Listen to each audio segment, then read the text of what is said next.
What's going on there, Workforce? Chris here with Work2Game, and today we are getting a chance to look over last week's news. So let's dive in.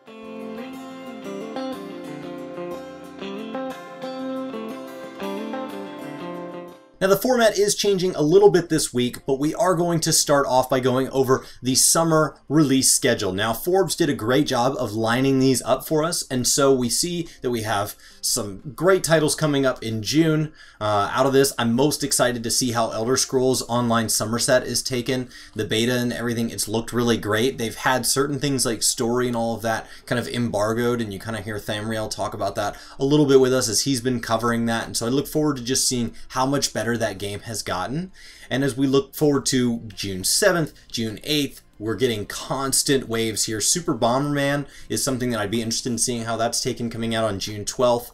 The Lego games are incredibly fun. If you have family members with kids or anything like that, the Lego games are very family friendly, have great, gameplay, everything like that. We got them for the Switch. We got the, I think the Undercover City one, whichever one came out like at the launch of the Switch, and my wife has played it a ton. As we look into June 19th, June 21st, Vegas Party, Tennis Aces, June 22nd. Looking at party games is something that I'm incredibly interested in, seeing how the Switch adapts to that between now and obviously when we get Smash coming this winter. Now the second story we're going to have to cover is obviously the way PUBG is suing Fortnite. Now they are suing them, saying that they own the rights to the Battle Royale format. And this is very interesting to watch because there's going to be a couple of facets to this. The first is going to be, what does the court of public opinion say? Does this cause people to turn against PUBG? Because so far this has been incredibly, it's seen as childish, it's been incredibly unpopular just because people do love Fortnite and they don't feel that Fortnite took PUBG and just carbon copied it, but that they went and improved it and made it their own, and it adds a lot of other things. Not to mention that it brings up a second point, that PUBG didn't do Battle Royale first. So what exactly are they suing on? Because in theory that means they stole it from somebody else.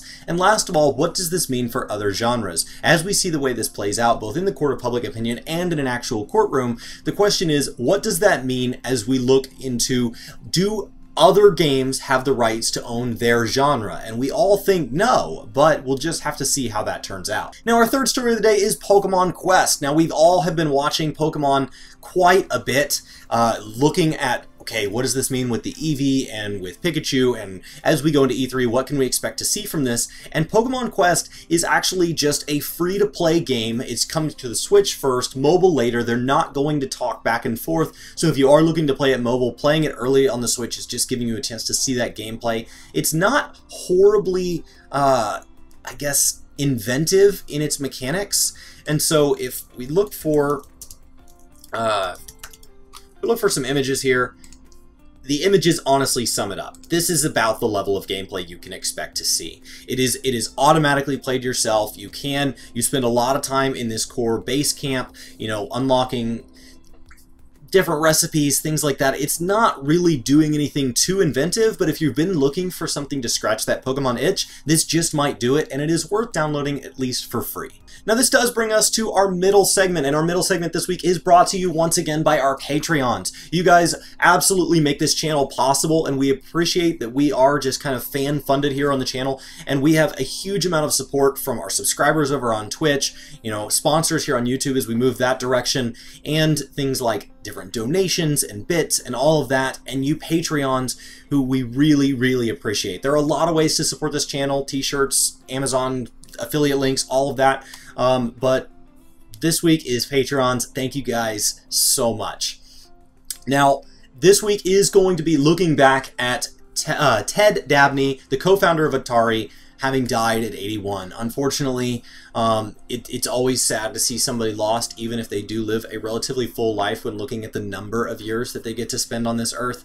But I just wanted to kind of pull up the Forbes article, the NPR article here, excuse me, and look back at, they did a great job of kind of quickly looking back at his life if you didn't know kind of who he was and what this means for gaming. When we talk about how long gaming's been around, starting to see some of the original creators, reach wonderful old ages, and it is a sad thing, and I just wanted to kind of throw it out there in case you guys didn't know who he was, in case you guys didn't know the influence that Atari had. If you guys go out there, just Google Atari, spend a little bit of time this week looking back at just the level of impact some of those early consoles and early founders really gave us in the industry that we now know and love. Now, coming out of the intermission here, we do have to spend the rest of this time talking about E3, and the first segment of that is going to be that Xbox has announced that there's going to be a console sale on the Xbox One X. And as we see moves like the Nintendo Switch starting to sell a cheaper version without the dock and things like this,